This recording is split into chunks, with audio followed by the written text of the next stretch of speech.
Knives Out is such a fucking fantastic movie. Like, really, it's honestly one of my favorite movies of all time, and that we're getting a second one soon. Sign me up. Anyone who says Rian Johnson is a terrible director, I'm like, listen, you're allowed to not like The Last Jedi. You totally are. I get it.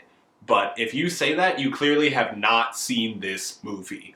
Holy shit. Knives Out, written and directed by Rian Johnson, is one of the best, if not the best, murder mystery movies of all time. The twists, the turns, the fact that every clue that's used to solve it at the end is put out on the table. You get all of the same clues as the detective who pieces it together at the end.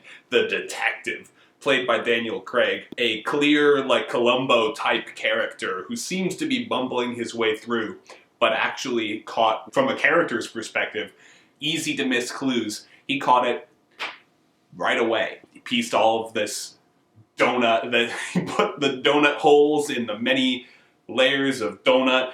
Terrible metaphors, hilarious lines. God, his character's incredible. I'm excited to see more of him. But also Marta's character, as pretty much the main character of this movie, is incredible. I don't want to spoil any of it. The way that these characters switch roles from, oh, this person's a suspect, to, oh, this person's the primary suspect, to, oh, that actually not at all. Oh, we think we know this thing. Oh, this thing's kind of true, but also this. The layers upon layers upon layers of this movie, and the fact that it's all there, it all makes sense. It's just a matter of perspective. And like Detective Blanc says, eventually the arc of the truth comes to its inevitable terminus. This is my third time seeing this movie. I loved it the first time that I watched it. The second time I got to see, knowing how everything actually happened. I love seeing these pieces. And this time, my third time watching it, I loved just seeing the things that had nothing to do with the mystery, but just the character things going on, choices that the actors were making that just build on all of the themes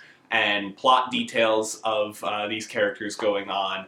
There's just some fantastic choices that were made in the writer's room, that were made during rehearsals by these actors, that then the director, who's also the writer, Rian Johnson, allowed them to incorporate. The improv that stayed in this movie, one of the silliest, but my favorite lines of the whole movie, that was completely improv. If you watch the interviews, they're like, yeah, that was improv. I will not eat one iota of shit.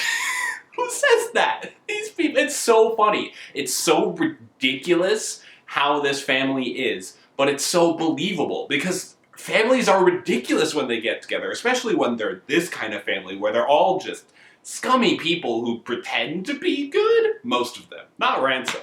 He at least lets you know he's an asshole up front. But man, oh man, I love this movie. If Knives Out 2 Glass Onion is anywhere near as good as this, I am stoked. This movie is one of the best movies made ever, in my opinion.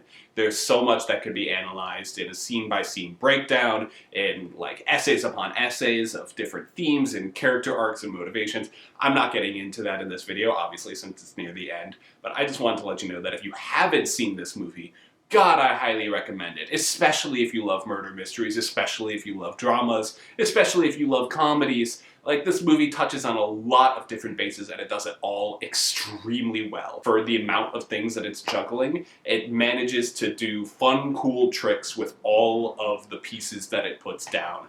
Everything is worthwhile. God, just masterfully crafted. So, in case you couldn't tell, I love this movie. That's where I land on it. Let me know what you think of this movie down in the comments below. I'm obviously very excited to see Glass Onion when it comes out soon. Let me know what you think of that too when I eventually post a review of that. Thank you so much for watching, and have a good week.